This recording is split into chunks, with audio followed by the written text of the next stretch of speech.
आदित्याय भास्कराय नमः। ॐ सूर्याय नमः आदित्याय नमः दिनकर कोटि प्रभाकर ॐ सूर्याय नमः। ॐ सूर्याय नमः आदित्याय नमः दिनकर कोटि प्रभाकर ॐ सूर्याय नमः।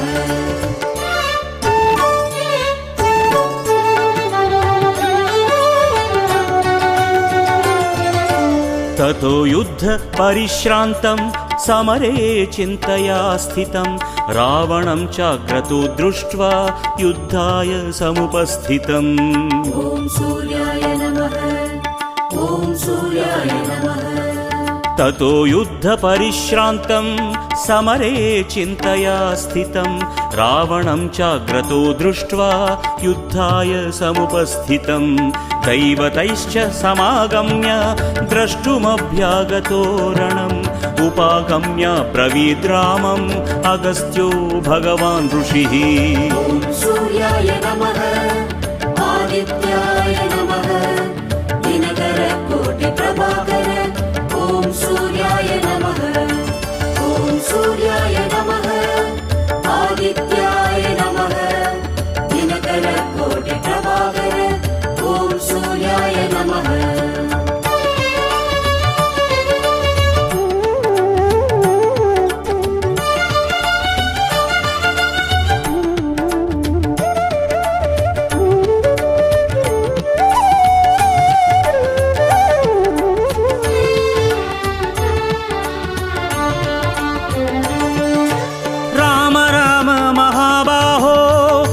गुह्यं सनातनं येन सर्वान् नरीन् वत्स समरे विजयिष्यसि। आदित्य हृदयं पुण्यं सर्वशत्रु विनाशनं जयावहं जपे नित्यम् अक्षय्यं परमं शिवम्।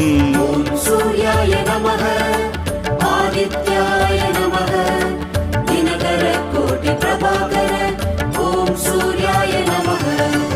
ॐ सूर्याय नमः आदित्याय नमः दिनकर कोटि प्रभाकर ॐ सूर्याय नमः।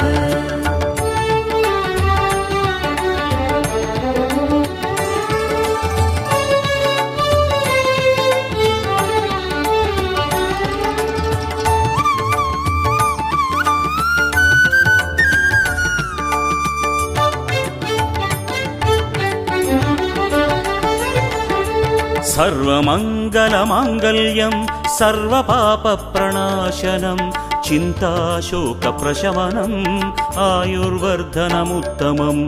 रश्मिमन्तं समुद्यन्तं देवासुरनमस्कृतं पूजयस्व विवस्वन्तं भास्करं भुवनेश्वरम्। ॐ सूर्याय नमः आदित्याय नमः दिनकर कोटि प्रभाकर ॐ सूर्याय नमः। ॐ सूर्याय नमः आदित्याय नमः दिनकर कोटि प्रभाकर ॐ सूर्याय नमः।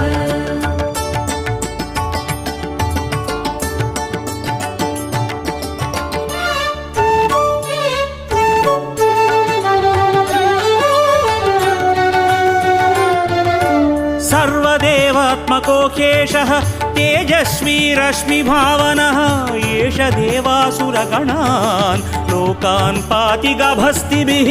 एष ब्रह्मा च विष्णुश्च शिवस्कन्दः प्रजापतिः महेन्द्रो धनदः कालो यमः सोमो ह्यपाम्पतिः। ॐ सूर्याय नमः आदित्याय नमः दिनकर कोटि प्रभाकर ॐ सूर्याय नमः। ॐ सूर्याय नमः आदित्याय नमः दिनकर कोटि प्रभाकर ॐ सूर्याय नमः।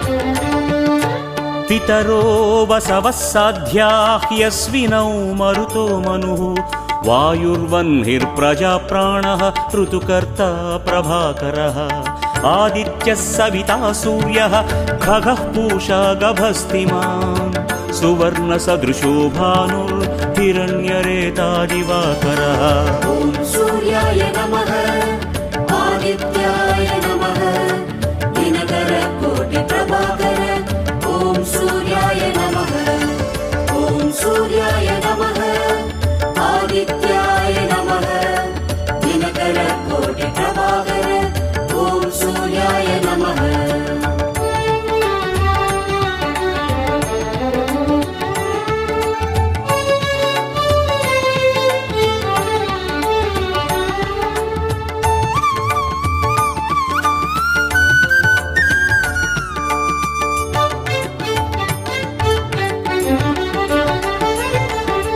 हरिदश्वः सहस्रार्चिः सप्तसप्तिर्मरीचिमान् तिमिरोन्मथन शम्भुस्त्वष्ट मार्ताण्ड अंशुमान् हिरण्यगर्भः शिशिरः तपनो भास्करो रविः अग्निगर्भोदितेः पुत्रः सङ्गः शिशिरनाशनः ॐ सूर्याय नमः आदित्याय नमः दिनकरकोटिप्रभाकर ॐ सूर्याय नमः ॐ सूर्याय नमः आदित्याय नमः दिनकरकोटिप्रभाकर ॐ सूर्याय नमः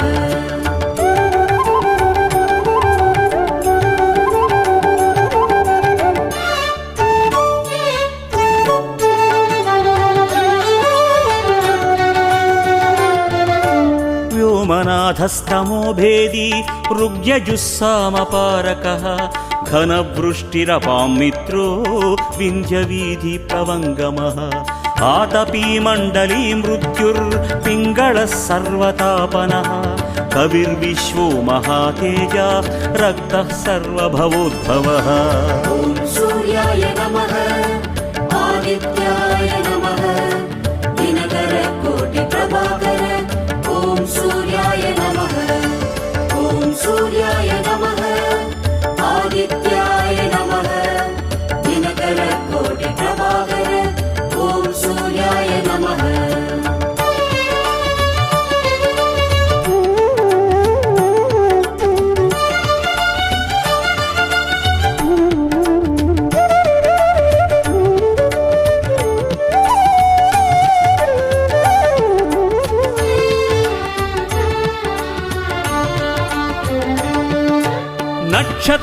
नक्षत्रग्रहताराणाम् अधिपो विश्वभावनः तेजसामपि तेजस्वी द्वादशात्मन्नमोऽस्तु ते नमः पूर्वाय गिरये पश्चिमायात्रये नमः ज्योतिर्गणानां पतये दिनाधिपतये नमः ॐ सूर्याय नमः आदित्याय नमः दिनकरकोटिप्रभाकर ॐ सूर्याय नमः ॐ सूर्याय नमः आदित्याय नमः दिनकरकोटिप्रभाकर ॐ सूर्याय नमः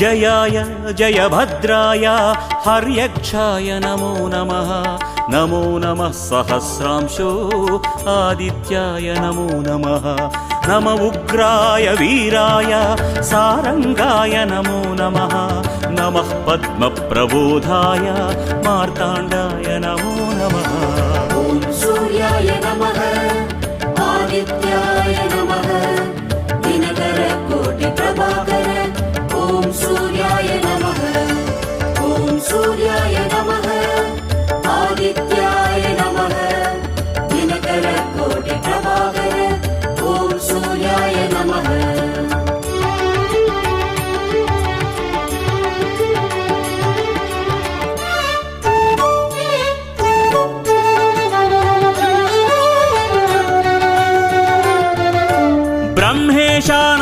शान्त्येशाय सूर्यायादित्यवर्चसे भास्वते सर्वभक्षाय रौद्राय वपुषे नमः तमोघ्नाय हिमघ्नाय शत्रुघ्नायामितात्मने कृतघ्नघ्नाय देवाय ज्योतिषां पतये नमः।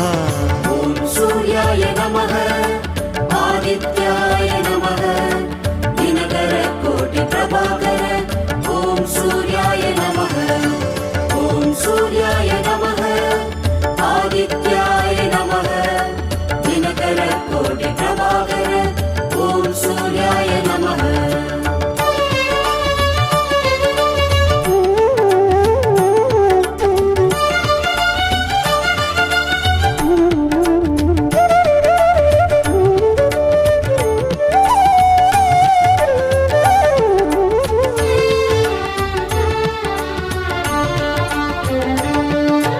तप्तचामिकराभाय वह्नये विश्वकर्मणे नमस्तमोऽभिनिघ्नाय रुचये लोकसाक्षिणे नाशयत्येष वैभूतं तदेव सृजति प्रभुः पायत्येष तपत्येष वर्षत्येष गभस्तिभिः।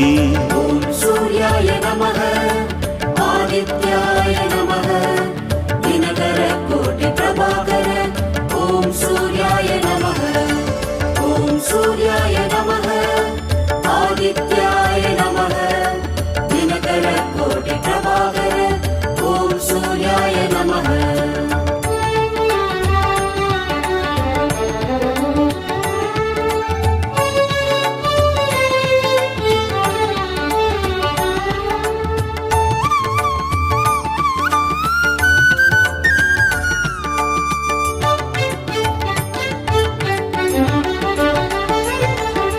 येष सुप्तेषु जागर्ति भूतेषु परिनिष्ठितः येष एवाग्निहोत्रं च फलं चैवाग्निहोत्रिणां वेदाश्चक्रतवश्चैव क्रतूनां फलमेव च यानि कृत्यानि लोकेषु सर्व एष रविः प्रभुः। ॐ सूर्याय नमः आदित्याय नमः दिनकरकोटिप्रभाकर ॐ सूर्याय नमः ॐ सूर्याय नमः आदित्याय नमः दिनकरकोटिप्रभाकर ॐ सूर्याय नमः।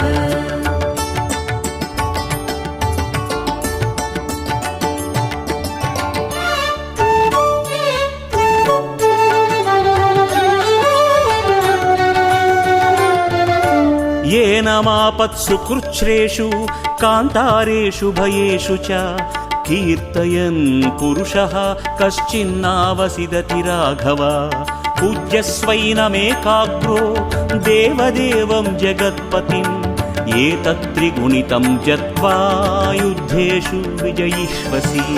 ॐ सूर्याय नमः आदित्याय नमः दिनकरकोटिप्रभाकर ॐ सूर्याय नमः ॐ सूर्याय नमः आदित्याय नमः दिनकरकोटिप्रभाकर ॐ सूर्याय नमः।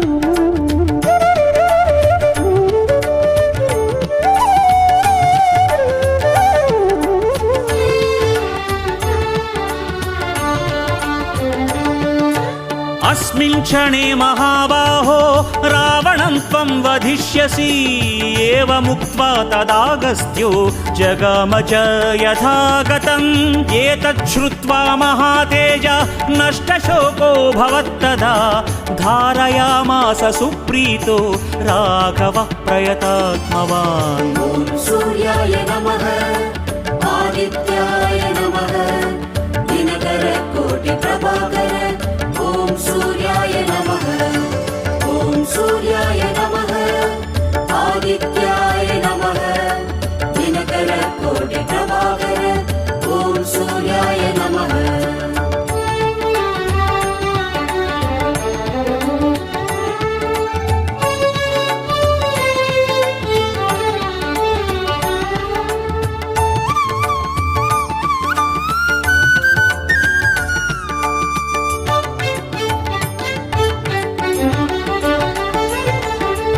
आदित्यं प्रेक्ष्य जप्त्वा तु परं हर्षम् अवाप्तवान् त्रिराचम्य शुचिर्भूत्वा धनुरादाय वीर्यवान् रावणं प्रेक्ष्य हृष्टात्मा युद्धाय समुपागमत् सर्वयत्नेन महतावधे तस्य धृतोऽभवत् ॐ सूर्याय नमः आदित्याय नमः दिनकरकोटिप्रभाकर ॐ सूर्याय नमः ॐ सूर्याय नमः आदित्याय नमः दिनकरकोटिप्रभाकर ॐ सूर्याय नमः